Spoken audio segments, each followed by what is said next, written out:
देखिए आज का टॉपिक है मेरा कंपैरेटर आईसी। आपने एसी पीसी में मैंने आपको यहाँ तक पढ़ा दिया, यहाँ तक आपका सेक्शन क्लियर कर दिया, ठीक है। ब्रिज रेक्टिफायर तक एसी वोल्टेज इन होने से डीसी वोल्टेज बनने तक मैंने आपका सेक्शन यहाँ तक कंप्लीट कर दिया। पर इस सेक्शन में एक सेक्शन और बचता है अभी, जो है एसी लिंक, जिसे हम कंपैरेटर आईसी सेक्शन बोलते हैं, ठीक है। देखिए थोड़ा आपको ऑड लगेगा, मतलब आपको ये लगेगा कि ये क्या है एसी लिंक या कंपैरेटर आईसी क्या है। तो थोड़ा अपना बनाए रखना मनोबल, क्योंकि अगर आपको फालतू लगे कि ये वीडियो मेरे मतलब की नहीं है तो उस वीडियो को सेव कर लेना। आप सेव करने से क्या होगा कि इन केस फ्यूचर में आप जब आप इन्वर्टर एसी रिपेयर करोगे तो आपके पास डिस्प्ले पे एरर आएगा और आप उस एरर को गूगल पे निकालोगे।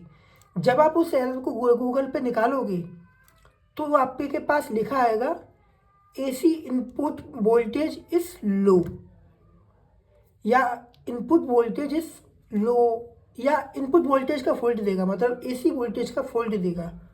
उस कंडीशन में आपको क्या करना है, आपको कंपैरेटर आईसी चेक करनी है। कंपैरेटर आईसी क्या काम करती है, दरअसल जब कंपनी एसी बनाती है, एसी की पीसी बनाती है, तो उनमें लगाती है पीसीबी। जो पीसीबी लगाती है, इंडोर और आउटडोर की जो लाइन और न्यूट्रल होती है वो सेम होती है। अगर अदरवाइज कभी फ्यूचर में आउटडोर में कम वोल्टेज आती है, तो कम वोल्टेज आते हैं तो कंपनी क्या करती है, इन वोल्टेजों को पूरा करने के लिए यहाँ पे एक आईजीबीटी लगी होती है, उस आईजीबीटी को ऑन कर देती है।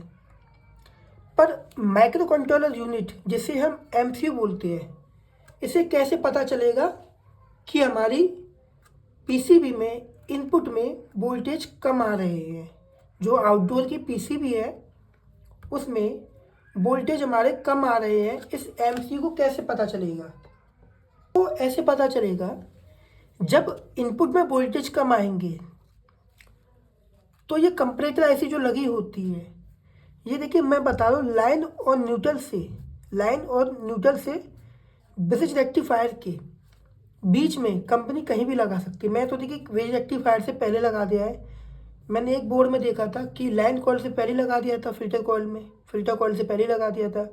कंपनी कहीं भी लगा सकती है। मैं देखिए प्रॉपर नहीं कह रहा आपसे कि आप यहीं पे चेक करो।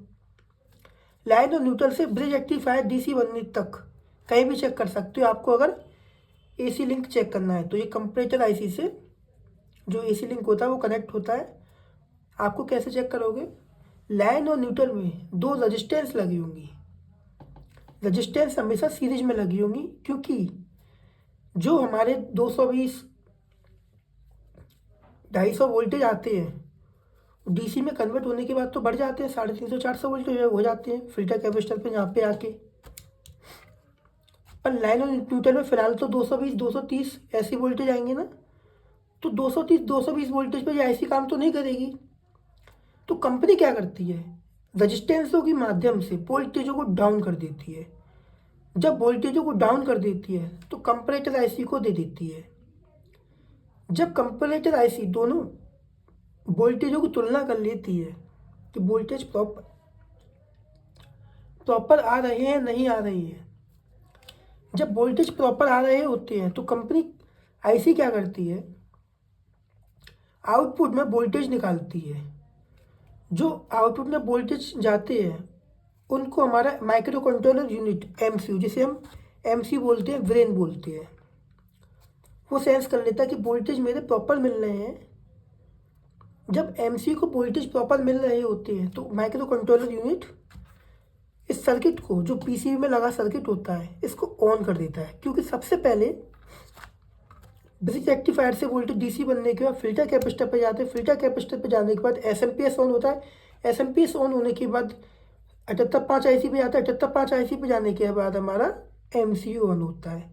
जब एमसीयू ऑन होगा जब तो इसके सारे सेक्शन ऑन होंगे, रिले वगैरह। जब सारे सेक्शन ऑन हो जाते हैं तो बराबर चलता है, क्योंकि हमारा जो ब्रेन होता है एमसीयू, यही तो इसके सारे सेक्शनों को ऑन करता है।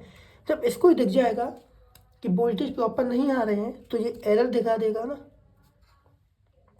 अब देखिए इस आईसी का नंबर काफ़ी होते हैं, पर आप इस नंबर से पहचान लीजिए। एसी लिंक में यहाँ से लेके लाइन न्यूट्रल से ब्रिज रेक्टिफायर के बीच में, इस लाइन में, इतनी लाइन में, यहाँ से लेके यहाँ तक कहीं भी इनमें रेजिस्टेंस लगे के डिवाइडर बन के जाता है जो हमारा रेजिस्टेंस का सीरीज में, तो वो हमेशा कंप्यूटर आईसी पे जाता है। इसको पहचान लीजिए। मैं एक नंबर बता दूँ, LN331। ये एक आईसी होती है, जैसा कि आप देख सकते हो।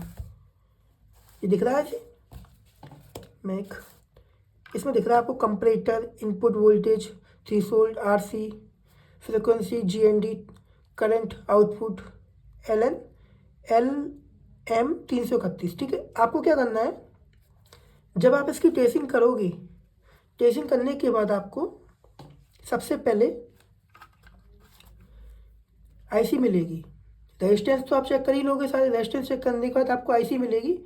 तो आईसी का नंबर डालना है गूगल पे। गूगल पे डालने के बाद डाटा शीट निकालनी है, उसके इनपुट वोल्टेज, आउटपुट वोल्टेज कितने हैं कितने नहीं है वो आपके सब समझ में आ जाएगा। ठीक है, इनपुट में वोल्टेज आ रहे हैं नहीं आ रहे हैं, फिर आउटपुट में वोल्टेज निकालनी है नहीं निकालनी, ये आप चेक कर लोगे कि आपकी आईसी ख़राब है या सही है। ठीक है, बराबर।